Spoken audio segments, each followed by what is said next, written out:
తెస్సలోనికి రాసిన రెండో పత్రిక 2వ అధ్యాయము.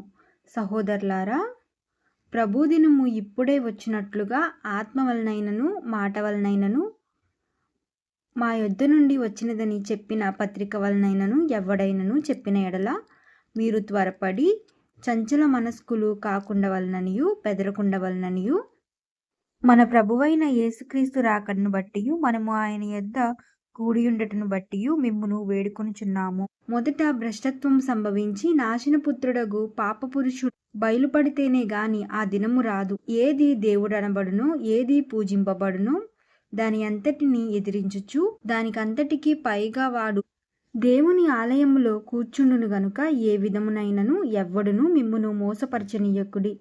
నేనింకను మీ యొద్ద ఉన్నప్పుడు ఈ సంగతులు మీతో చెప్పినది మీకు జ్ఞాపకము లేదా? కాగా వాడు తన సొంత కాలమందు బయలుపరచబడవలనని వాణ్ణి అడ్డగించినది ఏదో అది మీరెరుగుదురు. ధర్మ విరోధ సంబంధమైన మర్మము ఇప్పటికే క్రియ చేయుచున్నది గాని ఇది వరకు అడ్డగించుచున్నవాడు మధ్య నుండి తీసివేయబడు వరకే అడ్డగించును.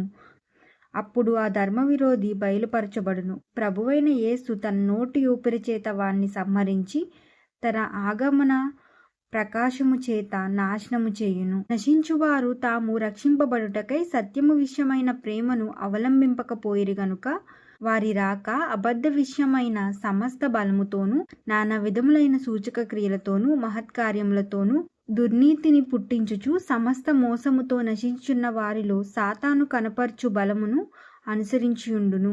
ఇందుచేత సత్యమును నమ్మక దుర్నీతి యందు అభిలాష గలవారందరూ శిక్షావిధి పొందుటకే అబద్ధమును నమ్మునట్లు మోసము చేయు శక్తి దేవుడు వారికి పంపుచున్నాడు. ప్రభు వలన ప్రేమింపబడిన సహోదరులారా, ఆత్మ మిమ్మును పరిశుద్ధపరచుట వలన మీరు సత్యమును నమ్ముట వలనను రక్షణ పొందుటకు దేవుడు ఆది నుండి మిమ్మును ఏర్పరచుకొనెను గనుక మేము మిమ్మును బట్టి ఎల్లప్పుడూ దేవునికి కృతజ్ఞతాస్తుతులు చెల్లింప బద్ధులమై ఉన్నాము. ఆమేన్.